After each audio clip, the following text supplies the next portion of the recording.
But his work consumed him, and Stephanie Bernstein learned to forgive the heap of yesterday's clothes on the side of the bed, or the day she had to catch a taxi to her job as a clinical social worker because the Chrysler sedan that she shared with her husband was still sitting in the OSI parking lot. Bernstein forgot he had it and rode the bus home.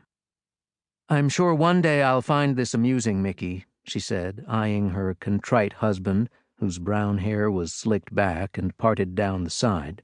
"But right now, I am pissed off." Bernstein would have been a history professor if law school hadn't seemed more practical, and at OSI he spent hours with the historians, who were almost always mired in some dark mystery, fitting together clues, a roster from West Berlin, an identity card from Warsaw, a confession sent from Moscow, with a kind of deliberate order often missing from the frenetic pace of prosecutorial law. OSI had long relied on tips from outside sources, but now the historians were copying massive batches of archival records and cross-checking them against records of immigrants who had come to the United States after the war. Bernstein and Peter Black had worked on investigations of former guards from the Mauthausen concentration camp, built on the bank of the Danube River near a stone quarry outside Linz, Austria. The only massive concentration camp on Austrian territory, it had been a horrid place where starving prisoners were forced to heave granite blocks up uneven steps to the top of the quarry. Other lawyers thrived inside the courtroom, but bluster made Bernstein cringe.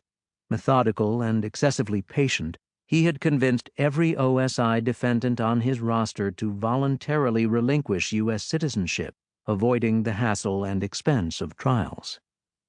At the chilly start of December 1988, Bernstein agreed to fly to Vienna on behalf of OSI. He would be home in time to celebrate Hanukkah with his 7-year-old daughter and 4-year-old son. In Austria, Bernstein would see about a matter that had been thwarting the mission of the Office of Special Investigations for years. In Bonn in 1954, the Foreign Office of West Germany had signed a critical commitment, neatly typed and bearing the coat of arms for the Federal Republic of Germany, a black eagle, wings extended wide against a golden field. The Foreign Office has the honor to inform the Office of the United States High Commissioner for Germany. The country had agreed to take back Nazi perpetrators discovered in the United States after the war. American diplomats also secured a nearly identical guarantee from neighboring Austria, which promised that Nazi criminals would be readmitted upon demand of the American authorities. U.S. officials had tucked copies of the guarantees inside the immigration files of thousands of European refugees who entered the country in the mid-1950s, and no one thought much about it, a rather technical agreement between friendly nations, until the Office of Special Investigations discovered dozens of Nazi collaborators guarding ugly secrets in America's cities and suburbs. In the early 1980s, juggling a growing roster of OSI defendants, Eli Rosenbaum and Neil Scher had pressed the matter at the German embassy in Washington.